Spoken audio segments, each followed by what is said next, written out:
শাক আলু দিয়ে মাছ দিয়ে রান্না করব। এখানে আমি মাছটাকে এখন প্রথমে ভেজে নিব। তাকে হলুদ লবণ মাখিয়ে এনেছি। এখন আমি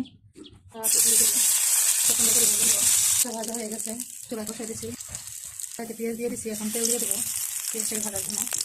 ভাজা হয়ে গেছে, এখন আমি বাটা মশলাগুলো দিয়ে দেবো, জিরা রসুন মশলাগুলো দিয়ে দেবো, ধনিয়ার গুঁড়া, মরিচের গুঁড়া, হলুদের গুঁড়া, আমার মতন লবণ।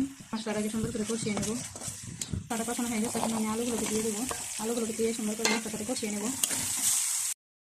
এখন আমি দিব সুন্দর করে, এটাকে আমি নেড়ে চেড়ে মিশিয়ে দেবো।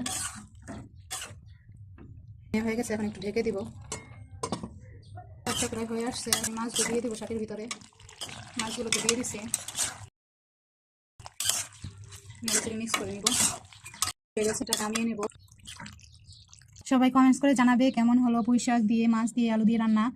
তোমরা কে কে এরকম তরকারি পছন্দ করো অবশ্যই কমেন্টস করে জানাবে। আবার কোনো নতুন রেসিপি নিয়ে তোমাদের মাঝে হাজির হবে ইনশাল্লাহ। সে পর্যন্ত ভালো থাকো, সুস্থ থাকো, আল্লাহ হাফেজ।